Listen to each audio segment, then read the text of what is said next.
9h sur Al-Oula, ravi de vous retrouver pour cette nouvelle édition à la une de l'actualité ce samedi.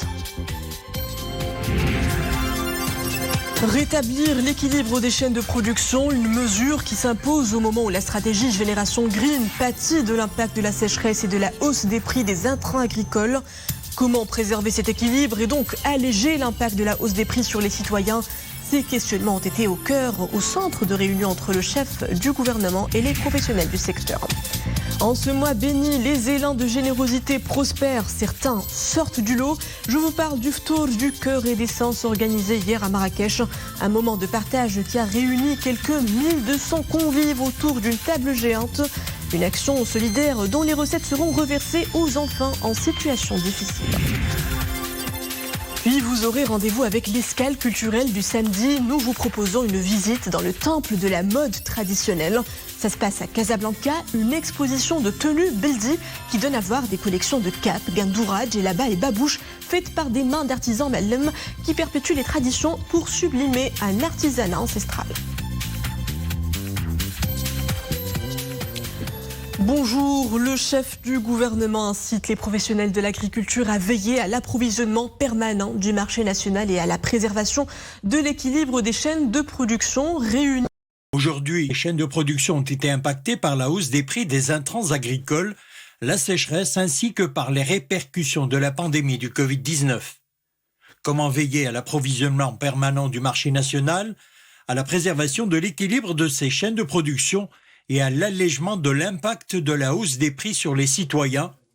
Ces questionnements ont été au centre de la réunion entre les chaînes de production ont été impactées par la hausse des prix des intrants agricoles, la sécheresse ainsi que par les répercussions de la pandémie du Covid-19. Comment veiller à l'approvisionnement permanent du marché national, à la préservation de l'équilibre de ces chaînes de production et à l'allègement de l'impact de la hausse des prix sur les citoyens? Ces questionnements ont été au centre de la réunion entre le chef du gouvernement et les professionnels du secteur. النقاش دار حول مواضيع ديال اللي كتهم القطاع بصفة عامة وخصوصا في هذه الظرفية. La réunion a été l'occasion d'examiner les nouveaux facteurs qui doivent être pris en compte dans le cadre de la mise en œuvre de la stratégie Green, en vue de remédier à la conjoncture actuelle marquée par la hausse des prix, faisant état de mécanismes de suivi avec les professionnels. بزاف نقصنا بزاف في المغرب التغيرات المناخيه كاين مشكل ديال التموين مع La problématique de l'approvisionnement et de la hausse des prix des produits agricoles tire ses origines notamment des changements climatiques, du stress hydrique, de la crise géopolitique, du problème du financement ainsi que de la multiplicité des intermédiaires et spéculateurs. Ceci a largement impacté non seulement les consommateurs, mais aussi les agriculteurs qui ont vu leur productivité et gains baisser. La réunion a permis un échange sur les moyens de parvenir à une vision unifiée, avec pour objectif de diminuer l'impact de la situation difficile dont pâtissent actuellement les agriculteurs et les consommateurs par le biais des contrats-programmes avec certaines fédérations professionnelles.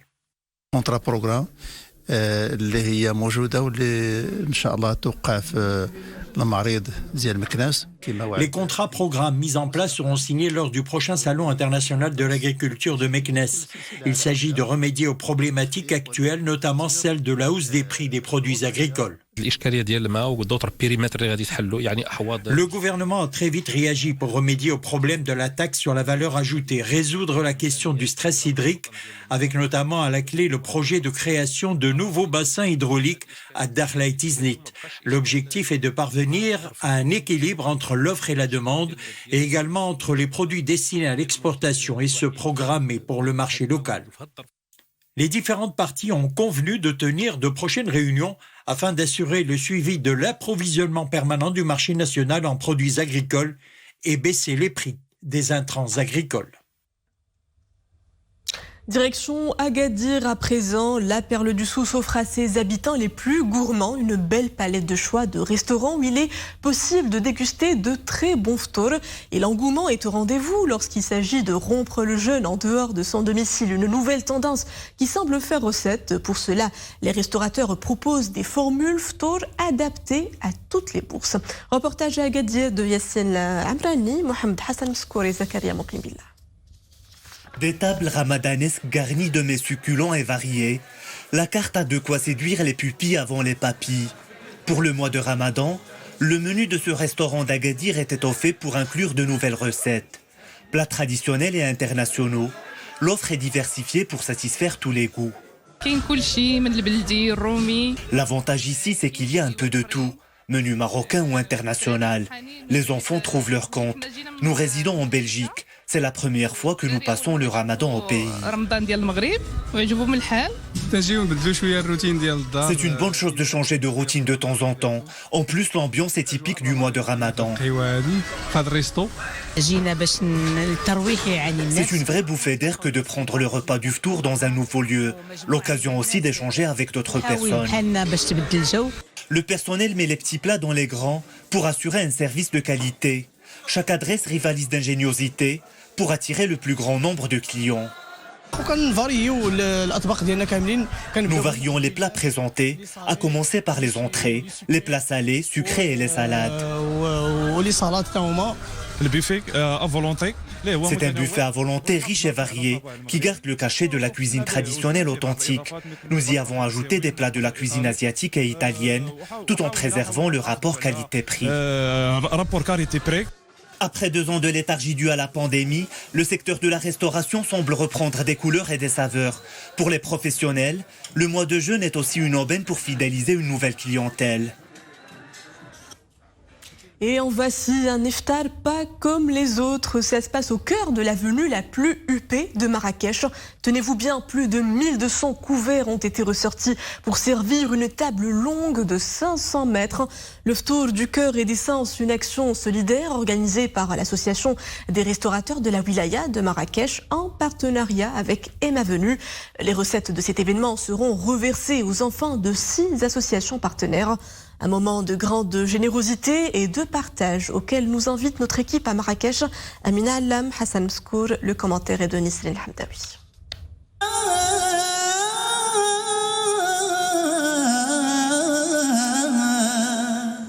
Une ambiance festive anime le cœur de cette belle avenue so chic de Marrakech.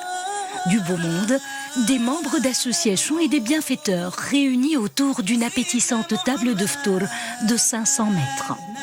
Une seule cause les rassemble, la solidarité. Les bénéfices générés par cet événement seront reversés aux enfants en situation difficile de 6 associations. Donc c'est vraiment un partage à 100%. Et puis la coexistence, puisqu'on a plusieurs religions qui sont là avec nous ce soir. Cela fait à peu près 2 ans que nous caressons ce rêve. Le voici exaucé. Nous avons invité les membres d'associations œuvrant dans le domaine d'aide aux enfants fragiles pour ce ftour de solidarité auquel nous avons également convié les Marrakechis qui ont le cœur sur la main. Les gens qui ont les moyens ont payé pour ce ftour et ils ont payé pour les gens qui n'ont pas les moyens. C'est la vraie notion de solidarité. Les acteurs associatifs actifs sur la scène sociale et humanitaire se réjouissent de cet élan de solidarité qui vient du cœur.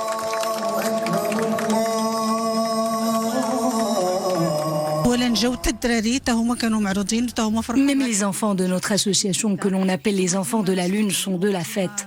Ils sont heureux de pouvoir sortir un peu de leur isolement, puisqu'ils sont contraints de fuir la lumière du soleil à cause de leur maladie. Cet événement nous motive davantage pour continuer à prêter main forte à ces enfants fragiles.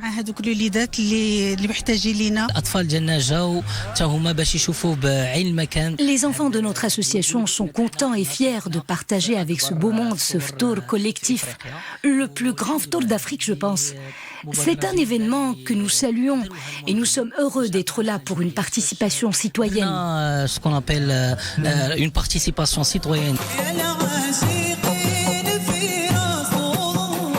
L'atmosphère est chaleureuse dans ce ftour pluriel de coexistence et de convivence. Des personnes de différentes religions ont pris goût à partager ce repas béni. Elles apportent ainsi leur contribution à cette action d'entraide. Un enrichissement pour elles et pour les enfants en difficulté.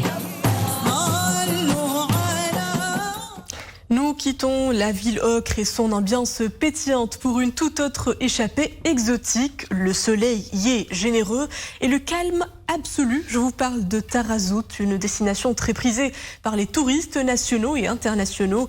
Bercée entre océan et montagne, Tarazout a depuis plusieurs années le vent en poupe. Ce paradis terrestre séduit de plus en plus les amateurs de surf et les adeptes de l'écotourisme. Nous vous proposons une escapade grandeur nature dans ce reportage signé Abel Melouki, Amin Sherkawi. Le commentaire est de Maria Awad.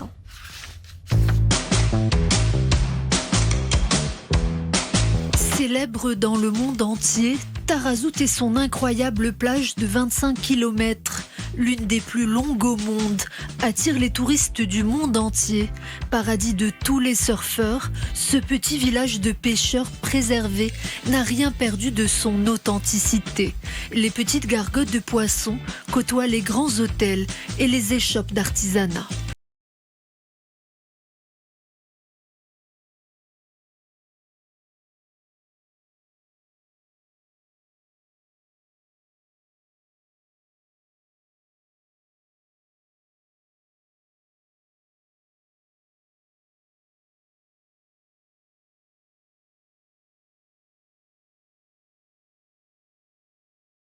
Ces visiteurs, un condensé de nature et de culture, loin du tourisme de masse, dans la quiétude et la simplicité.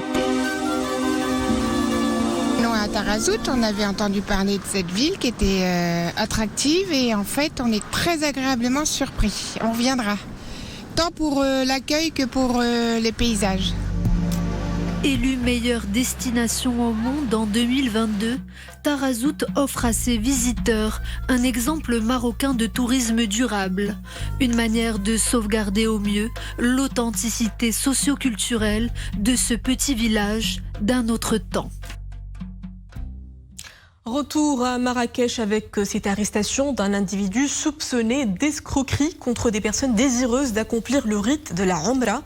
Selon une source sécuritaire, le suspect aurait escroqué des dizaines de victimes dans la ville de Marrakech en leur soutirant des sommes d'argent en échange de fausses promesses de voyage en Terre Sainte pour accomplir la Omra avant que les recherches et enquêtes menées n'aboutissent à son identification et son arrestation dans la ville de Salé. L'individu a été interpellé hier par les éléments de la police judiciaire des villes de Salé et de Marrakech en coordination avec les services de la Direction générale de la surveillance du territoire. Puis cet autre coup de filet, cette fois-ci à Mohamedia, 4 personnes ont été interpellées par les éléments du Bureau national de lutte contre les drogues, relevant de la Brigade nationale de la police judiciaire en coordination avec les services de la Direction générale de la surveillance du territoire pour leur lien présumé avec un réseau criminel actif dans le trafic international de drogue par voie maritime. Leur arrestation intervient selon une source sécuritaire dans le cadre des investigations en cours menées par les services de la Sûreté nationale et de la DGST sur fond de démantèlement d'un réseau criminel de trafic international de drogue à El Jadida et de la mise en échec d'une opération de trafic de 629 kg de Chira dont les investigations y afférentes ont conduit jusqu'à ce stade de recherche à l'arrestation de 21 individus pour leur implication directe dans cette activité criminelle. Nous enchaînons avec l'escale culturelle du samedi. Aujourd'hui, nous mettons en lumière le savoir-faire de nos maîtres artisans et leur signature qui n'est plus à présenter à Casablanca. Artisans et stylistes se côtoient autour d'une exposition baptisée Fait Main, un immense espace de création qui fait honneur à l'habit traditionnel. L'une des pièces maîtresses du patrimoine marocain, découverte avec Maria Ouad, Boucheib Ammari et Hayat Fakhri. Sur les cintres, accrochées telles des œuvres d'art, les djellabas haute couture s'affichent au regard de tous. Tissées au fil d'or, en coton ou en soie, elles se laissent admirer comme des parures de tissu, aux côtés des gandoras et des robes. Dans cet espace de création, où se croisent vêtements traditionnels et modernes, le vêtement est mis à l'honneur, afin que chacun puisse trouver matière à se faire plaisir. Cette halle aux vêtements met en lumière le savoir-faire de nos artisans qui ont à cœur de transmettre leur passion aux jeunes générations. Les tenues marocaines sont faites à la main et il y a toujours une petite touche orientaliste sur les vêtements modernes. Cette exposition vise à faire connaître les stylistes de demain. Ces petites mains rivalisent de créativité en proposant des vêtements traditionnels revisités au goût du jour. Ils sont les garants du savoir-faire marocain et méritent d'être reconnus à leur juste valeur. On y trouve aussi des babouches peintes à la main avec des motifs ornementaux et des camailleux de couleurs divers et variés, des produits artisanaux pour tous les goûts. Je suis venue à cette exposition car je voulais absolument découvrir les vêtements traditionnels marocains et leur histoire. Le kaftan et la gandora sont par exemple très connus dans le monde entier. Et c'est pourquoi je suis très contente de me balader ici dans ce temple de la mode traditionnelle. Préserver le savoir-faire ancestral des artisans, c'est aussi sauvegarder notre patrimoine culturel, une mise en lumière qui rend hommage à notre identité nationale, ici et ailleurs. Et avant de clôturer cette édition, je vous invite à marquer une halte musicale qui a fait hier beaucoup d'heureux parmi les passionnés de chants spirituels. Un florilège de partitions soufis performées par le groupe Al-Firdaus ensemble. La formation musicale tout droit venue de Grenade a également gratifié son public d'extraits du répertoire andalou. Des fusions aussi envoûtantes les unes que les autres. Je vous laisse apprécier cette balade soufie.